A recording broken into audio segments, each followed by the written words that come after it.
Hey, everybody, and welcome back to a special episode of For the Boo. 100 episodes. Our 100th episode. Our 100th episode. Oh my gosh. Doing the show for over 2 years now. Oh my gosh. How crazy is that? It's been a long time. So long. We have seen Wow. like 5 different recording spaces. This It's is true. just Different setups, all kinds of stuff. It's been a lot over the years, honestly. It has. And But now- we've enjoyed it. Yeah, and now we are here at 100 episodes. 100. Now, I know if you actually look back through our catalog of episodes, there's more than 100. Yes. But we're not counting, like the natural disasters that we went through and stuff like that. Our that little doesn't, updates. Yeah, it doesn't and- count. Yeah. It was a hurricane. Screw that hurricane. All of them. But since this is our 100th episode and it falls on an election year, I thought, man, wouldn't it be kind of a cool idea to do one of the most well-known but not known haunted homes? Could that be? The White House.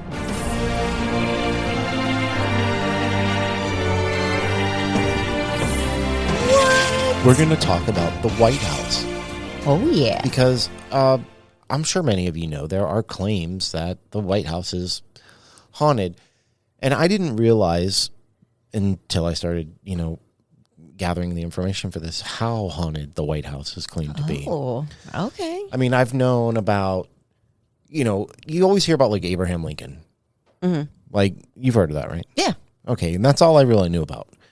I just thought it was Abraham Lincoln. But no, it's like 10 other ghosts. So Stop. it's so weird. What? It's so Okay. We'll get into it, but yeah, there's just way more going on here than I anticipated.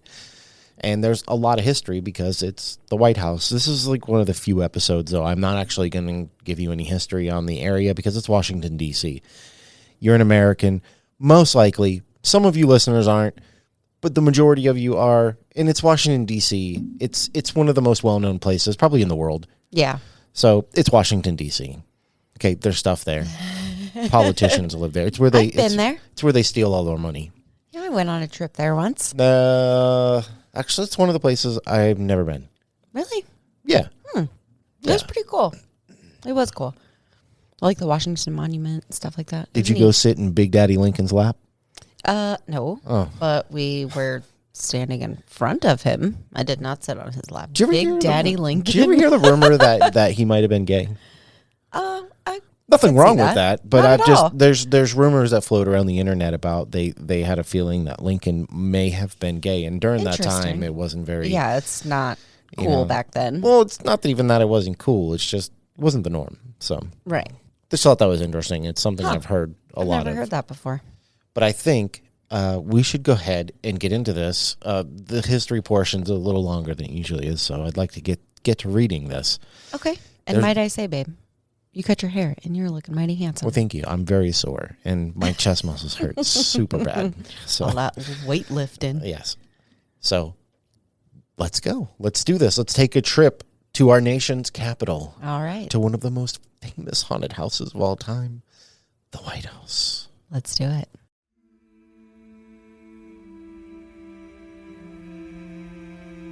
Located at the country's most well-known address, 1600 Pennsylvania Ave in Washington, D.C., the White House is America's most iconic home. The official residence and office of the President of the United States, the White House has been the home to every president since John Adams and the site of some of the most important events in American history.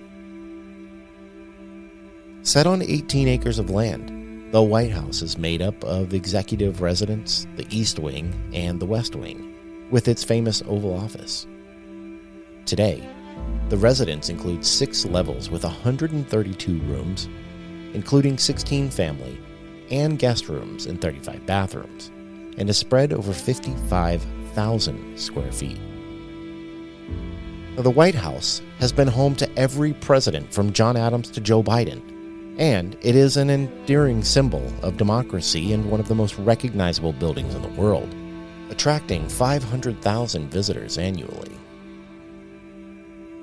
Although the name White House was commonly used from about the same time, it did not become the official name of the building until 1901, when it was adopted by President Theodore Roosevelt. The White House is also the oldest federal building in the nation's capital. Now, President George Washington, who lived in presidential residences in New York and Philadelphia, selected the site of the nation's capital on the Potomac River for an executive mansion with the help of French architect Pierre Charles Elephant, who designed the plan of the city. Elephant initially proposed an opulent design for the residence, which would have resulted in a building 4 times the size of what stands today. He was ultimately dismissed by the 3-person committee overseeing the development of the District of Columbia, and his palatial design was abandoned. Instead, Washington and his Secretary of State, Thomas Jefferson, decided that the design would be chosen through a national competition. Jefferson announced the competition, which offered a prize of $500, what would be about $16,800 in today's money, and even reportedly submitted design himself under the initials AZ. In July of 1792, Irish-born architect James Hoban's submission was selected by Washington, and he was hired to build the White House. Hoban proposed a Palladian neoclassical design. According to Robert P. Watson's of George Washington's Final Battle, the epic struggle to build a capital city and nation, Hoban's design took inspiration from Elephant's design for Federal Hall in New York City, Leinster House, now the seat of Ireland Parliament in Dublin, and a structure he had seen in architect James Gibbs' 1728 title, Book of Architecture.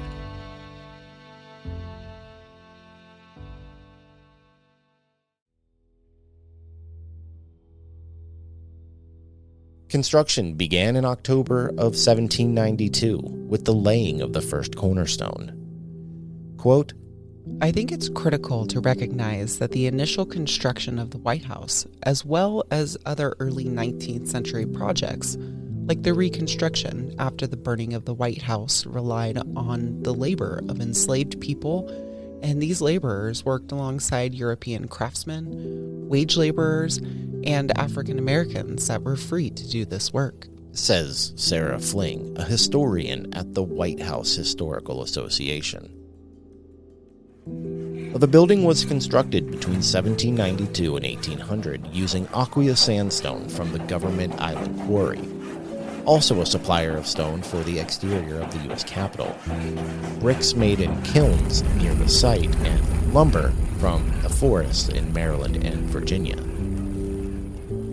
In 1800, President John Adams and First Lady Abigail Adams moved into the still unfinished building on November 1st. While it was much smaller than Elephant's proposal, the completed building was still the largest home in the country and would retain that title until after the Civil War. According to the White House Historical Association, the cost of construction was $232,372, or $5,687,894.85 in today's currency. The White House has undergone many renovations throughout its history, starting with Thomas Jefferson, who, along with architect Benjamin Henry Latrobe, added the east and west colonnades, which now link the east and west wings with the executive residence. The first major renovation of the White House took place during the War of 1812. On August 24, 1814, British troops marched on Washington, D.C. and burned the White House, the Capitol, and several other public buildings. Hoban returned to rebuild the residence, and while work was completed in 1817, he continued to work on additions for several more years.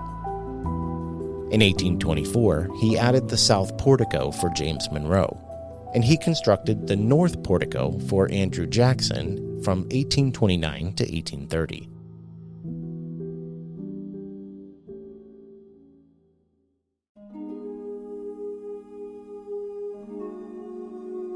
During the 19th century, the White House became a symbol of American democracy. In the minds of most Americans, the building was not a palace from which the president ruled, but merely a temporary office and residence for which he served the people he governed. The White House belonged to the people, not the president, and the president occupied it only for as long as the people allowed him to stay. The idea of a president refusing to leave the White House after losing an election or an impeachment trial was unthinkable. The inauguration of Andrew Jackson, the people's president, attracted thousands of well-wishers to the nation's capital. As Jackson rode on horseback down Pennsylvania Avenue to the White House, he was surrounded by a frenetic throng of 20,000 people, many of whom attempted to follow him into the mansion to get a better look at their hero. A contemporary, Margaret Bear Smith, recounts what happened next. Quote, The halls were filled with a disorderly rabble, scrambling for the refreshments designed for the drawing room. While friends of the new president joined arms to protect him from the mob, quote, China and glass to the amount of several thousands of dollars were broken in the struggle to get at the ices and cakes, though punch and other drinkables had been carried out in tubs and buckets to the people, said Supreme Court Justice Joseph Story. Quote, I was glad to escape from the scene as soon as possible. During his administration, Jackson spent more than $50,000 refurbishing the residence, including $10,000 on decorations for the East Room and more than $4,000 on a sterling silver dinner and dessert set decorated with an American eagle. In 1842, the visit to the United States of the English novelist Charles Dickens brought an official invitation to the White House. After his calls at the White House door went unanswered, Dickens let himself in and walked through the mansion from room to room on the lower and upper floors. Finally coming upon a room filled with nearly 24 people, he was shocked and appalled to see many of them spitting on the carpet. Dickens later wrote, quote, I take it for granted the presidential housemaids have high wages. Until the Civil War, however, most White House servants were enslaved people. Moreover, the wages of all White House employees, as well as the expenses for running the White House, including staging official functions, were paid for by the president. Not until 1909 did Congress provide appropriations to pay White House servants. Dickens was not the only foreign visitor to be disappointed with the White House. On a trip to Washington just before the Civil War, Alexander Borisovich Lakier, a Russian nobleman, wrote that, quote, The home of the president is barely visible behind the trees. The White House, he said, was, quote, sufficient for a private family and not at all conforming to the expectations of a European.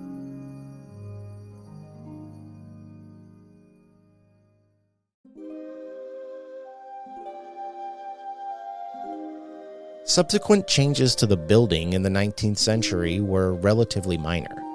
The interior was redecorated during various presidential administrations, and modern conveniences were regularly added, including a refrigerator in 1845, gas lighting in 1849, and electric lighting in 1891. The White House was the scene of mourning after the assassination of President Abraham Lincoln. While Mary Todd Lincoln lay in her room for 5 weeks grieving for her husband, many White House holdings were looted. Responding to charges that she had stolen government property when she left the White House, she angrily inventoried all the items she had taken with her, including gifts of quilts and waxworks from well-wishers. President Theodore Roosevelt hired New York architectural firm McKim, Mead & White to renovate and expand the building. The firm moved the presidential offices to a new building, which would eventually be known as the West Wing. Roosevelt's successor, William Howard Taft, would add the Oval Office to the new extension. Architect Charles McKim repurposed the former offices into more living spaces, stripped away aesthetically disparate elements from previous administrations, and transformed the basement into the ground floor. New reception rooms, a new entry, and a new grand staircase fit with Roosevelt's intentions for his administration. When President Harry S. Truman moved into the White House in 1945, he became concerned about the state of the building. In 1947, a chandelier in the Blue Room almost fell on Bess Truman and her guests from the Daughters of the American Revolution. In 1948, the leg of Margaret Truman's piano pierced through the floor of what is now the private dining room. Engineers confirmed that the building was at risk of collapse, and Truman and his family relocated to Blair House, the president's guest house located nearby at 1651 Pennsylvania Avenue. Architect Lorenzo Winslow oversaw the 3-year gut renovation, during which the inside of the White House was demolished and completely rebuilt. Quote, The Truman renovation is the largest reconstruction of the White House because of the sheer amount of demolition and reconstruction that you see inside, says Sarah Fling. The last major alterations to the White House were made in the 1960s by Jacqueline Kennedy, wife of President John F. Kennedy. Renowned for her beauty and refined taste, she collected and displayed items of historic and artistic value throughout its rooms. She made the White House a center of national culture and awakened public interest in its beauties by conducting a televised tour of the mansion in 1962.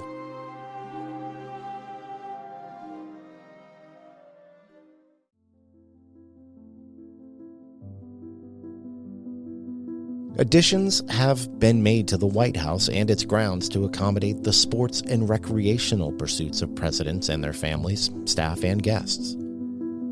A tennis court was installed near the West Wing during President Theodore Roosevelt's tenure in office, then moved to the west side of the South Lawn in 1909 and relocated farther south still later.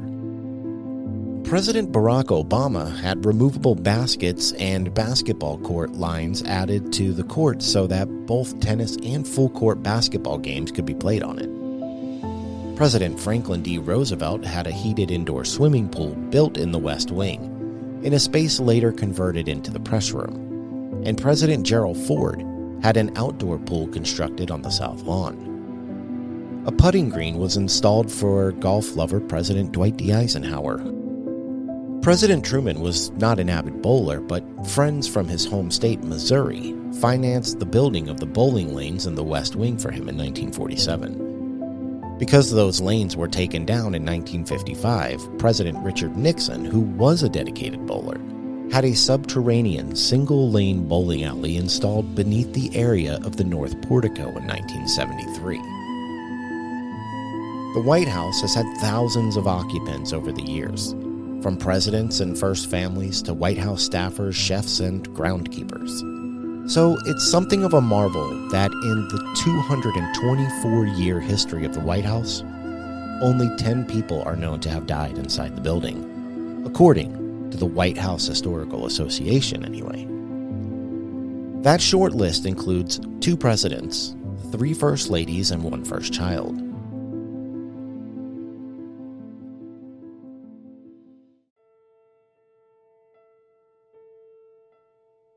The first person to die in the White House was William Henry Harrison, the 9th President of the United States. Harrison's death, just 31 days into his presidency, marked the first time a president died in office. Now, it's commonly thought that Harrison died of pneumonia after catching a cold while delivering his inaugural address, which lasted a record-setting 105 minutes. Modern researchers, however, have argued that Harrison actually died from intestinal fever contracted from the White House's tainted water supply, the same source that may have killed 2 other presidents from the same era. Letitia Christian Tyler, wife of 10th President John Tyler, died of a stroke in 1842, making her the first lady to die in the White House. 3 years earlier, she suffered a stroke that left her almost completely disabled, leaving her daughter Priscilla Tyler to perform White House hosting duties when John Tyler became president. Priscilla would become the de facto First Lady following Letitia's death until the president remarried in 1844. America's 12th president, Zachary Taylor, died in the White House in 1850, becoming the second president to die in the building after William Henry Harrison. Taylor died of a digestive ailment he likely contracted 5 days earlier on July 4th when he consumed large amounts of raw cherries and iced milk on a hot day in Washington, D.C. Modern historians argue that, like Harrison and James Polk, Taylor died from a stomach disease caused by Washington's unsanitary water supply. William Wallace Lincoln, the third of Abraham and Mary Todd Lincoln's 4 children, died of typhoid fever in 1862, becoming yet another possible victim of Washington's unsanitary water supply. The 11-year-old died in the White House's Prince of Wales room, which has since become the president's dining room. Frederick Dent, the father of Ulysses S. Grant's wife Julia, died in the White House at age 88 in 1873. He had moved to the executive mansion along with the first couple after Grant was inaugurated in 1869, putting him on the short list of presidential in-laws who made the move to Washington. Elisha Hunt Allen, a congressman from Maine, was prominently connected to the Kingdom of Hawaii and served as a diplomat between the U.S. and Hawaii for more than 30 years. On New Year's Day, 1883, Allen died of a heart attack while attending a diplomatic reception at the White House hosted by President Chester A. Arthur. The White House owes many thanks to Caroline Harrison, the wife of 23rd President Benjamin Harrison. She was noted for overseeing the White House's extensive remodeling effort, including the installation of electricity, and helped rid the building of its rodent and insect problem. She also introduced the presidential tradition of having a Christmas tree in the White House. Harrison contracted tuberculosis in 1891 and died in the White House the following year. Ellen Wilson was the wife of 28th President Woodrow Wilson and the mother of their 3 children. In 1914, Ellen tripped and fell in her White House bedroom. While the fall was not serious, the physician discovered that she had late stages of Bright's disease, an ailment of the kidneys. Although the disease would prove to be fatal, both the doctor and Ellen agreed not to tell the president for months. They finally informed him 2 days before Ellen's death. Charles Ross, the press secretary for President Harry Truman, died of a coronary occlusion at his desk in the White House in 1950. Ross was a childhood classmate of the president and his eventual wife, Bess Truman, all from Independence, Missouri. One of the most recent people to die inside the White House was Margaret Wallace, the mother of First Lady Bess Truman. Wallace had made the move to the White House when Harry Truman became president, sharing a bedroom with the Truman's daughter. Margaret and President Truman had a fraught relationship, as even the office of the presidency wasn't enough to convince Margaret he was good enough for her daughter. She insisted on addressing him as Mr. Truman, and openly criticized the president regularly. Still, after her death at the age of 90, Truman wrote this in his diary, quote, "She was a grand lady. When I hear these mother-in-law jokes, I don't laugh."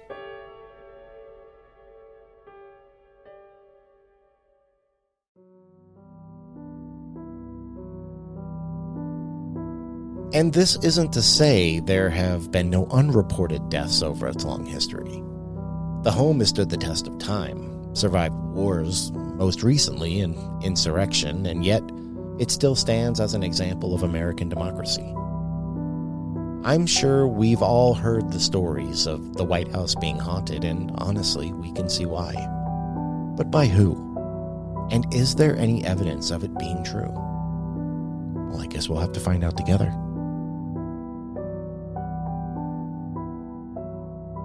Man, that was a lot of things that I did not know about the White House. There's a lot of things I didn't know either. that, I wish everyone could see my face while you were reading it. You kept reading things, and I'd be like, what? What? Oh, like just making all these faces, trying to be quiet while you're reading. But like that was definitely a lot of history there. That was cool. More than I had anticipated, if I'm being honest. Like first Christmas trees, like that's super cool. Like seeing how the traditions unfold. I am more impressed by just how baller the White House is. Right. Right. Because I've never been there, for one, and even people who go there don't necessarily get to just walk around. Right. I knew that there were like meeting rooms and West Wing, East Wing, and stuff like that, but I didn't know that there was like recreational basketball going. Like I just didn't know all this stuff was there. It's not what you think of when you think of the White House. I don't know. This makes me want to go see it and kind of think back on the times like before it was completely gutted. What did it look like then? Well, before it was burnt down, apparently it looked different. It looked a lot different. Mm-hmm. It was smaller, and then different administrations over the years have changed and done all kinds of things. They've built onto it. So, from what I understand, in the beginning, it was still an impressive house, but it was nothing like it is now. Mm-hmm. So super cool, and it was kind of gross. Rodent and bug infestations. When Charles Dickens showed up, they were just spitting on the carpet.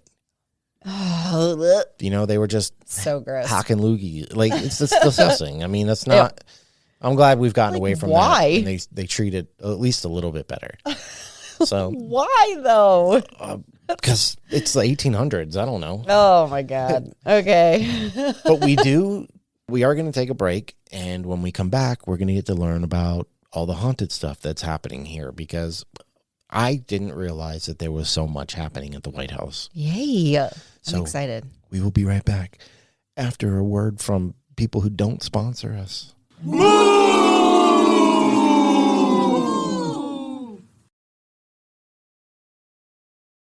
And now, Blues Crew, back to the show.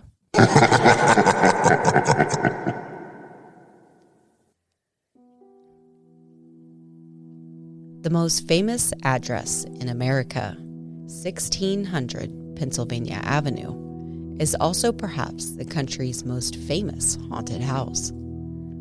As the current and former home of dozens of first families and the site of countless historical happenings, it stands to reason that visitors to the White House might want to linger.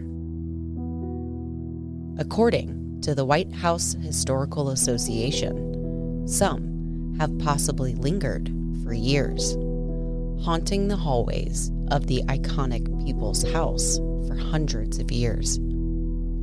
As the WHHA details in an explorative video, spooky stories and sightings at 1600 Pennsylvania Ave have proliferated for more than a century. Over the course of its 200-year history, the White House has seen a number of deaths, including those of Presidents William Henry Harrison and Zachary Taylor, and former First Lady Ellen Wilson. But even those who didn't die within the building's walls are still said to walk there. Presidents, First Ladies, White House staff members, and guests have reported feeling ghostly presences, hearing unexplained noises, and even running into actual apparitions, even on the way out of the bathtub in one particular famous case.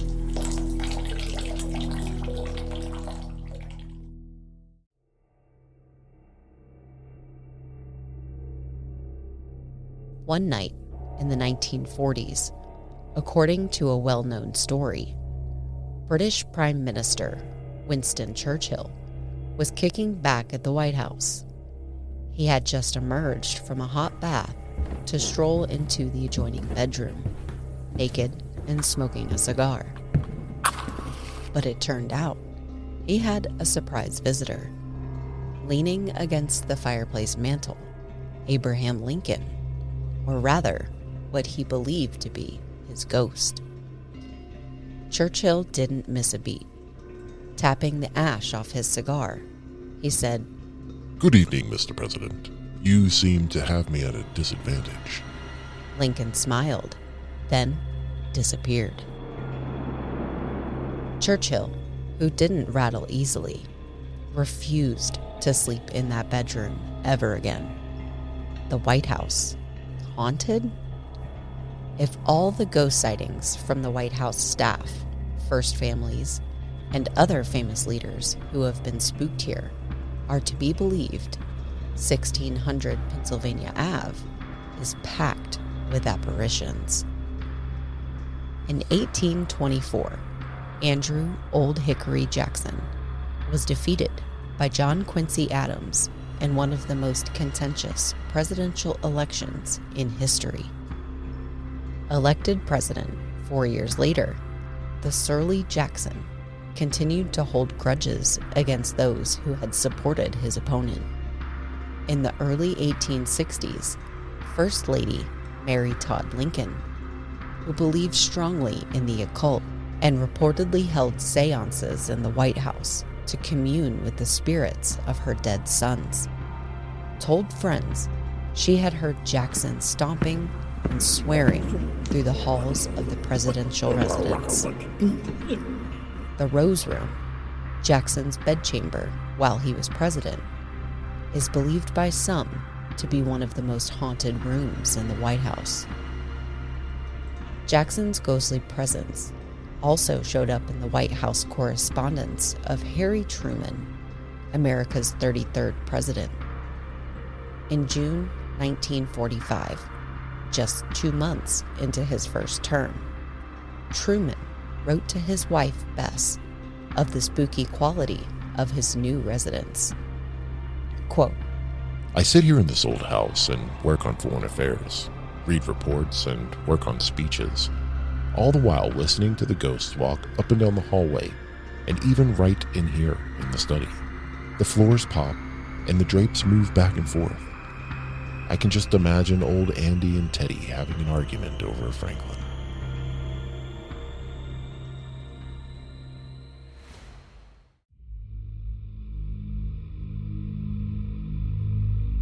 In the 1860s, President Jefferson was heard playing his violin in the Yellow Oval Room, prompting President Lincoln's wife, Mary Todd, to once marvel to a friend, My, how that Mr. Jefferson does play that violin."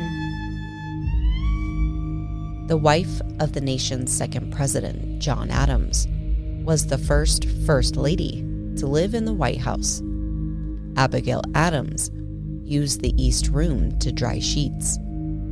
Since her death in 1818, numerous residents and staffers claim to have seen her walking around with her arms outstretched, as if carrying clean linens.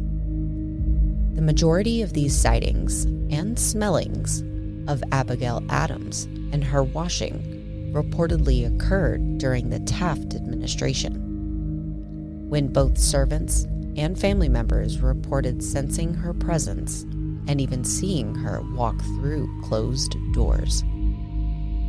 It's unclear whether President Taft himself ever claimed to encounter the ghost, though this amusing anecdote told by Dorothy Parks, who worked for many years as a White House servant and wrote of her experiences in a memoir, was cited in Parks' New York Times obituary.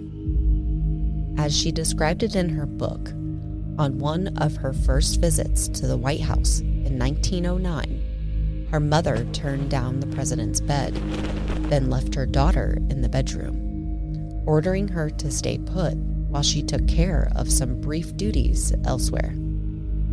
While she waited, a very stout, jolly man came into the room, took one look at the girl wearing a prim white dress and said, "Well, what have we here? Are you a little ghost of the White House I've been hearing about?" Dolly Madison, if the stories about her are to be believed, seems to have chosen a better eternal pastime, taking care of the garden. During the Woodrow Wilson administration, Staff members reported seeing her ghost as they were about to move the rose garden. They apparently decided afterwards to leave it where she wanted it. The First Lady is also connected to another storied Washington location. When the British burned down their home during the War of 1812, she and President James Madison moved to the Octagon House on the corner of 18th Street and New York Avenue Northwest, making it the temporary White House.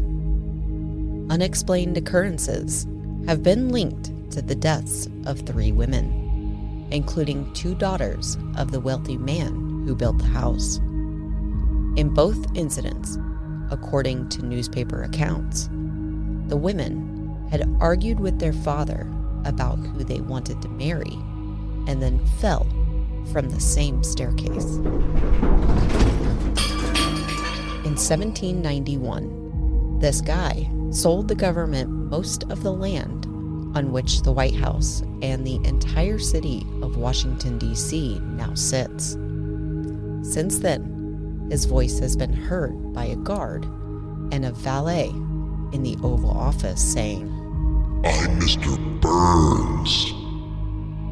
During Harry S. Truman's administration, a guard heard a similar voice, thinking it was then Secretary of State James Burns. He went looking for him, only to learn that the secretary hadn't been in the White House that day.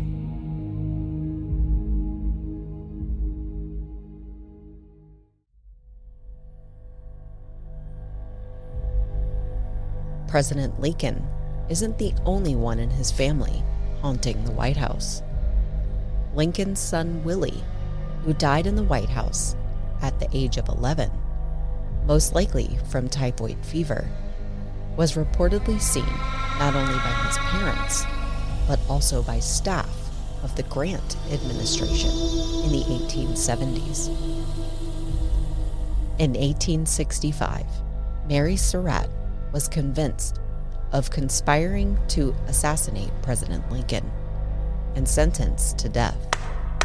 Her daughter Annie pleaded repeatedly for her mother's life, and even after Mary was hanged and Annie was long gone, Annie's ghost purportedly continues to knock on doors throughout the White House, pleading for her mother's release.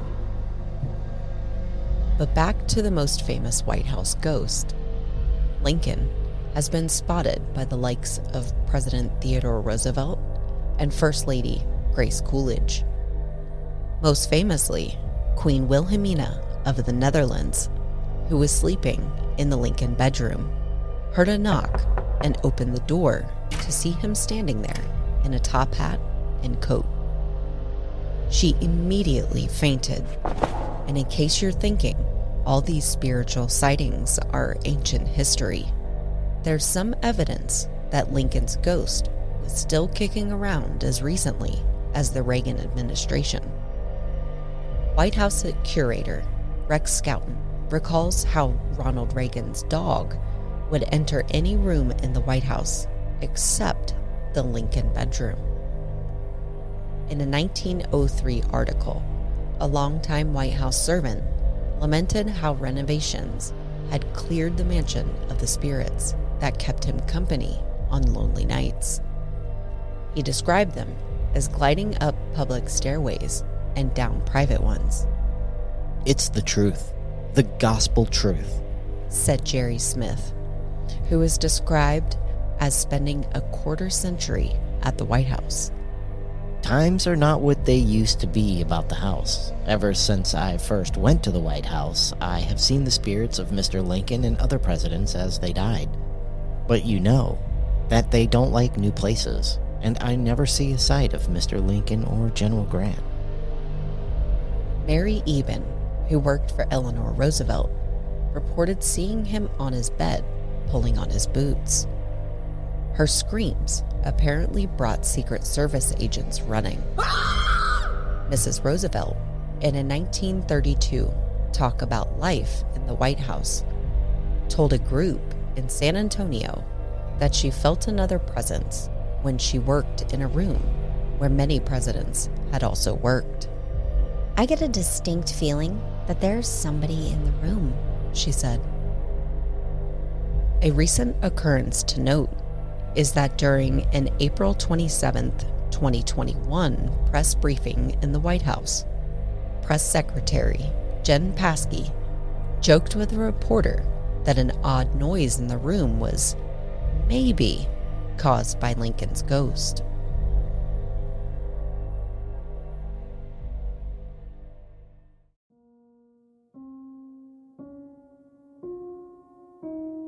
Unfortunately, while we almost always like to give you everyday people's experiences of places, this one is a little different.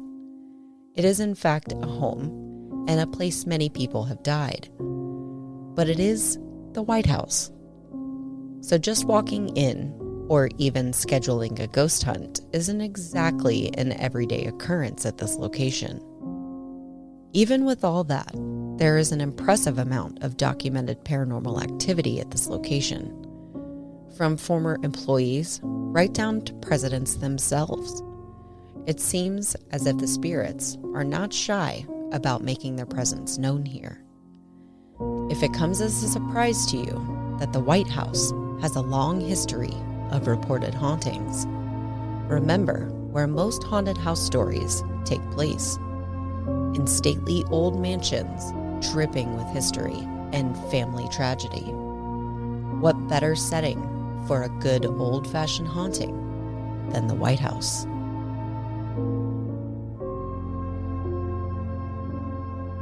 This was a rough one for us. But it's a good story. And It there is a good story. are so many. So I guarantee if you really dug deep, this is not all the claims. I'm sure there are more. I'm sure. I mean, just it being that old, Yeah, like it's almost 300 I know years it's old. been rebuilt and like all this and that, but I don't know. It's This been- one is very It's not intriguing that it's been to me. it's had renovations. It's still the same house. Like the same structure is still where it was. Mm-hmm. So, I mean, it's just, and we know that remodeling comes with upsetting the dead. Yes. So, and there was a part I threw in there about, there's so many deaths that we know about, but like, what about when slaves were there Right. and some servants that maybe they didn't want to get leaked out to the public, Any or of the groundskeepers, people or building the house, Yeah. construction workers. I'm accidents, sure all kinds of stuff. I am sure there are more people who have died there, and not like, what about before they were really keeping record of it? Right. So, Right. but Lincoln is by far the most famous and popular. He's the one that always seems to come up. More prominent ghost. I did search the internet, and I mean, there are a lot of reviews of the White House, of course. Mm-hmm. People do go there on tours, but I couldn't find anything from anyone who has seen anything. Interesting. But if you listen to the stories, all the activity that people have had there has been while they're living there, not while they're just walking through. And Except for the press lady. The press lady was Yeah. the only one, but I think she might have stayed there. Right. But what's interesting to me is a lot of the things that people are saying that they've claimed that they've seen and things like that are like long-term people, and even first ladies themselves. Yeah. Winston Churchill, like just big named people who are already super famous. Well, they're and already- don't like, They're diplomats or the Yeah. presidents or and those aren't presidents' things they, spouses. yeah, those aren't things that they're like, yeah, let's just go telling stories. Yeah. You know what I mean? Well, I don't know. They said Mary Todd Lincoln. She was pretty into the occult, man. That's pretty cool. She was. I mean, I'd have to. When was Abraham Lincoln president? Good, man. I don't ask me. I think she would have been right around the time of the spiritual movement of like the Fox sisters and stuff. You think so? I'm pretty sure. It's somewhere within, that range. So that would make sense. But yeah, I mean, this is we talked about doing this one a while back, but I Yeah. was like, man, it's the White House. It's a big one. So I said, yeah, forget it. We'll do it for our 100th. And here we are. We're doing it. 100th episode. Yeah, 100 episode. Now, I unfortunately, I don't know where it's going to lie for you as far as not being able to hear everyday people's reviews, because that does in my opinion, kind of hurt a little bit. It does. And definitely adds some validity to A story, all claims, the stories and the claims and exactly all of that stuff. But I have to ask you a question about the White House. I don't know if I'm ready. Is it real? Megan, you've been there. You've haunted the grounds yourself. Actually, I just stood out on the sidewalk, but okay. It's part of the grounds. What do you think? Do you think that there's any believability to any of this? Like, do you think the White House could be haunted? I do. Okay, moving on. Oh, rude. You're just so sure about it. I do. I think this place has so much impact in, I'll say, the world, the United States, and the people that stay there are just stately people who really, truly care about what they're doing. Well, I hope they care about what they're doing if they're living there. And I don't know. I feel like, yeah, they would stick around. Okay. I do. What about you, babe? I'm going to say yes, but for this reason and this reason alone. Okay. There's a joke that goes, the only good politician is a dead politician. Oh, my God. So I would like to believe that we still have some good politicians up there in D.C. Good night, everybody. Oh. No, I really wish we had more than just word of mouth stories. I'm going to go 50-50 here. I could see it being haunted because there are families who are very tied to this place that I could see loving this place. But I mean, you go in there knowing you're leaving. So it's hard for me to think that anybody that's moved in there at any point has thought, this is my forever home. Yeah. But again, it does make sense because being president is, about the highest thing you can be in this country. Yeah, it's a big deal. So I'm going to go 50-50, only based on, I just wish we had more physical evidence. I do too. But I'd probably go about a 60-40. But I do lean more into it being something based on the fact that people back when it wasn't the trendy thing to say, I believe in ghosts, were saying there's something going on here. Right. I've seen things. I've heard things. Yeah. So that means for the first time in a while that the White House, the white of whitest houses of the United States of America. God bless America. Gets the big old seal of approval. And that's it. The White House. This was our 100th episode. Yay! Now, next week, we come back and do 101 episodes. 101 Dalmatians? Yeah, there you go. Is there anything tied to that? Maybe we could do that. I don't know. That'd be pretty cool. So, I guess this is it. Where can they find us? Well, they can find us on Instagram at forthebooze_podcast and on Facebook at forthebooze. You can also find us on Twitter at forthebooze and on YouTube at forthebooze, and we are still working on getting videos. We're trying to learn. We will get there, I promise. And we are fooling around with software at this point. Yeah, so. Which we're new to. So yes. cut us a break. But we will be doing videos soon at some point. I would say within the next 2 months. Okay. 2 months. Yeah. Maybe sooner. I don't know. We just got to figure it out.